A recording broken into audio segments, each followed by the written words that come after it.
Ya. A ver, chicos, de cuarto año de secundaria, acá tenemos, ¿no?, nuestra presentación. Primeramente está el nombre de nuestra institución, ¿no? Colegio Académico José Ingenieros, área Ciencia y Tecnología, curso de biología, grado cuarto de secundaria, nivel, ¿no? Profesora, quien le habla, Verónica Mesa Villarrubia.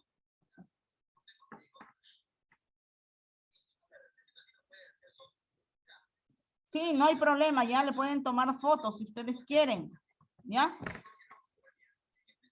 Desde acá ustedes tienen, ¿no?, que tener el temario.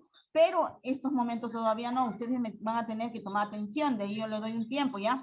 A ver, nuestro temario de este primer bimestre, ¿no?, va a estar integrado por nuestro valor primero, que es la responsabilidad. Luego están los temas, ¿no? Ser vivo, nuestro primer tema. Segundo tema, principios de la bioquímica. Cuarto, biomoléculas inorgánicas. Tercero, cuarto, glúcidos. Quinto, lípidos. Y sexto, proteínas. Seres vivos. ¿Qué son los seres vivos? Los seres vivos vienen a ser una porción de materia, ¿no?, animada, orgánica, que puede ser un organismo unicelular o pluricelular. Este ser vivo va a presentar características. Primeramente, uno, complejidad. En la complejidad va a comprender los niveles, los tres niveles, ¿no? Nivel químico, nivel biológico y nivel ecológico. Primeramente vamos a hablar del nivel químico. Me dice nivel químico, microscópico y abiótico, ¿no? Esta sustancia que van a formar el nivel químico, no lo voy a poder visualizar. Y son organismos sin vida, ¿ya? Porque me dice abióticos.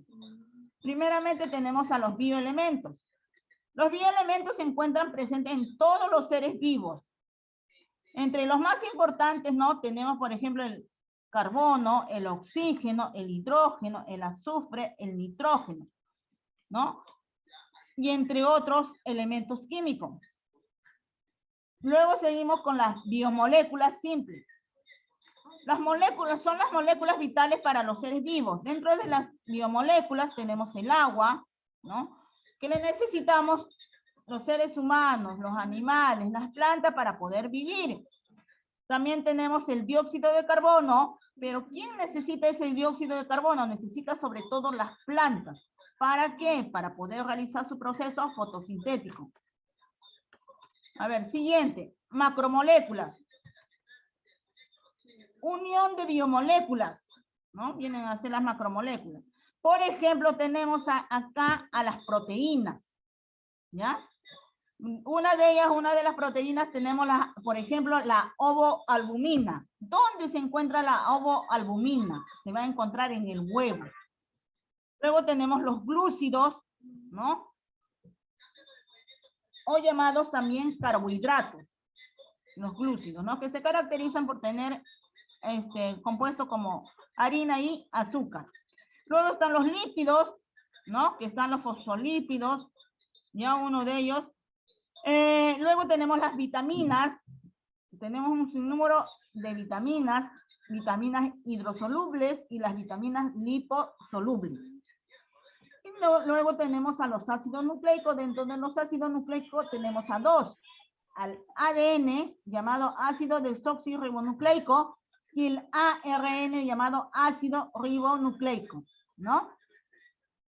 El siguiente componente que integra el nivel químico, la asociación supramolecular. Viene a ser la unión de macromoléculas, como por ejemplo los virus, los ribosomas, entre otros, ¿no?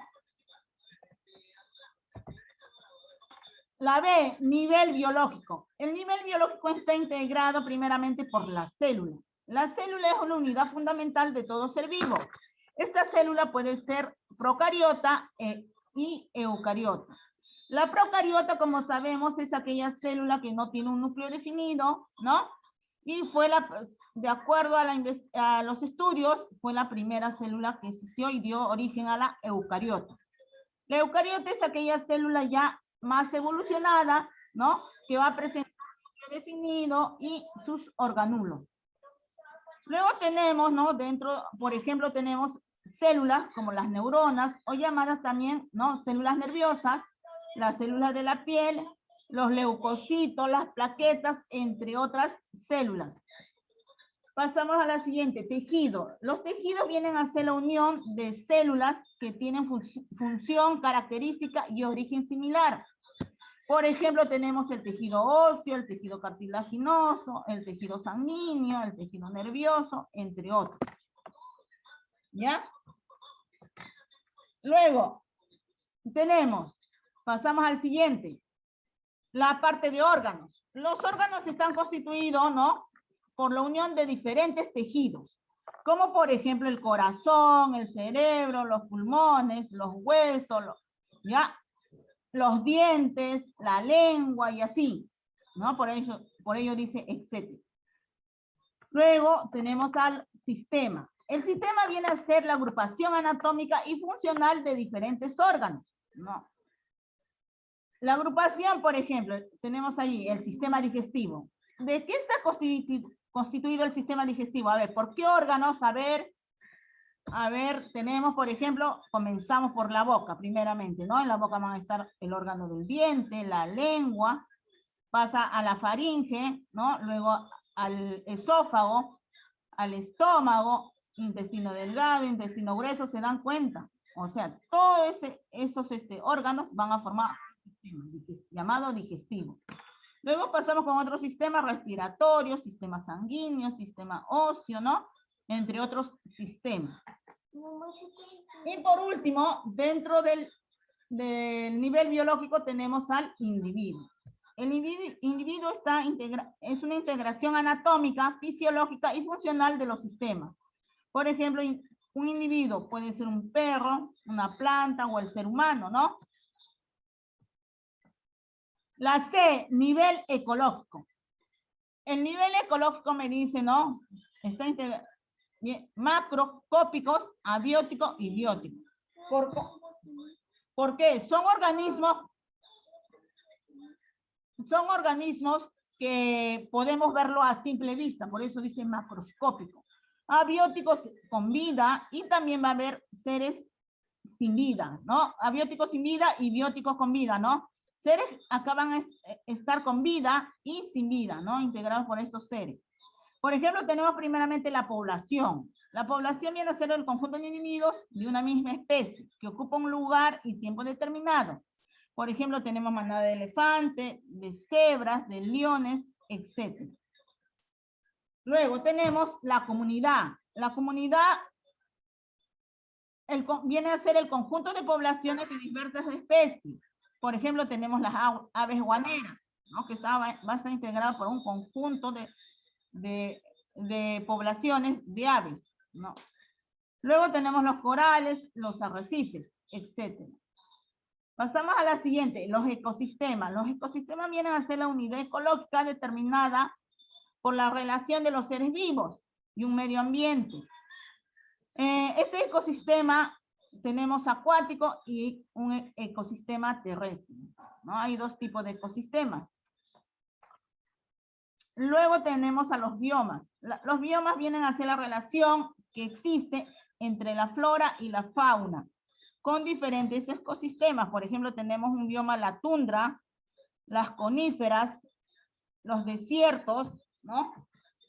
Que acá en el Perú tenemos en lo que es la parte de Ica, ¿ya? Y ahí también van a existir, ¿no? Ciertos animales y plantas adaptados a ese medio ambiente. Por último, en el nivel ecológico tenemos la biosfera. La biosfera es el conjunto de todos los ecosistemas. Y la biosfera es en sí nuestro planeta, llamado Tierra. La número 2, metabolismo. ¿Qué viene a ser el metabolismo? El metabolismo viene a ser el conjunto de reacciones químicas que se lleva a cabo en el organismo. Este metabolismo se da a través de dos procesos, el anabolismo y el catabolismo. El anabolismo viene a ser la formación de moléculas complejas a partir de moléculas simples. Y el catabolismo, la degradación de moléculas orgánicas complejas en otras más simples, ¿no? La 3, relación. La relación es la capacidad de un ser vivo a responder estímulos del medio ambiente. Dentro de ellos tenemos, por ejemplo, ¿no? 4 aspectos. Primeramente, irritabilidad, que es la respuesta ante un estímulo momentáneo, ¿no? Por ejemplo, cuando nosotros nos pinchamos el dedo, ¿no? Es un estímulo momentáneo, reaccionamos. Adaptación, es la respuesta de un ser vivo frente a la adversidad del medio ambiente. Por ejemplo, cuando nosotros nos vamos, ¿no? Vamos de viaje a otro lugar, que puede ser la parte sierra o la selva, ¿no? Porque nosotros estamos adaptados a este medio ambiente de la costa. Entonces, un poco que nos va a chocar, ¿no? Y progresivamente nos vamos adaptando a ese medio. C, movimiento. Viene a ser la respuesta ante un estímulo. Como es un ejemplo, el girasol, ¿no? Responde ante ese estímulo. ¿Ya? 4, homeostasis. La homeostasis permite mantener el equilibrio interno. Se debe mantener constante algunas condiciones internas, me dice, ¿no? 5, crecimiento. Dentro del crecimiento tenemos a los organismos, ¿no? Que presentan células unicelulares y también organismos que presentan células pluricelulares. ¿Qué sucede con el crecimiento en los organismos unicelulares? El aumento del volumen, ¿no? Va a suceder el aumento del volumen celular. Pero en los organismos con células pluricelulares aumenta el volumen celular y también ahí, ¿no? Va a aumentar la cantidad de células. ¿Ya? Porque el organismo pluricelular necesita que aumenten las células progresivamente. ¿Para qué? Para que estas células den origen a tejidos, ¿no? Dañados. ¿Ya? 6, reproducción. La reproducción viene a ser la capacidad de generar descendientes fértiles y preservar la especie, ¿no? Esta reproducción puede ser de 2 tipos, sexual y asexual. Sexual participan 2 progenitores, ¿no? Puede ser esta reproducción sexual interna o externa. Como por ejemplo la interna se da en el ser humano, ¿no? Aves, y la externa sucede en los peces. Ahora, ¿qué sucede en la externa, ¿no? Por ejemplo, el pez macho desova sus espermatozoides en el mar y la hembra sus óvulos, ¿no? Y ahí sucede la fecundación. ¿Ya? Asexual. En la asexual participa tan solo un progenitor. Y acá los descendientes van a ser idénticos a sus progenitores. Esta reproducción asexual se puede dar por gemación, ¿no? Como en las esponjas de mar. Bipartición, como en la parte de lo que es la tenia. Tallo, por ejemplo, hay plantitas que se pueden reproducir por tallito. Tubérculo, ¿no? También tenemos plantas que se reproducen por tubérculo. Dentro de ellos tenemos a la papa. Y por último tenemos lo que es evolución. La evolución viene a ser un cambio de carga genética de una población, ¿no? Si nosotros comparamos, hacemos una comparación del ser humano antiguamente, ¿no? Desde la época primitiva hasta la actualidad, ¿no? El ser humano ha ido evolucionando de acuerdo a sus necesidades. ¿Ya? Acá le estoy dejando 2 actividades, ¿no? Realizar 2 dibujos de cada nivel, ¿no? Por ejemplo, si yo hago, a ver, el nivel biológico, de ahí puedo hacer un dibujo, y del nivel químico otro dibujo, a lo mejor, ¿no? Y el otro es investigar sobre Darwin, Lamarck, sobre la evolución de los seres vivos. ¿Ya? Para que tengan una idea, ¿qué habla Darwin sobre la evolución? Él hizo un viaje a las Islas Galápagos, ¿no? Ahí encontró, él se internó en esas islas y encontró, ¿no? Ciertos animales que existían, por ejemplo, había una especie de un ave, ¿no? Que él ya había visto donde vivía, pero en las Islas Galápagos presentaba otras características, y de ahí dedujo, ¿no? Que cada ser vivo se adapta a su medio ambiente donde vive. Y Lamarck hizo experimentos con la jirafa, ¿no? Él decía que la jirafa, a ver, había evolucionado ¿no? Su cuello, que antiguamente su cuello no era de ese tamaño.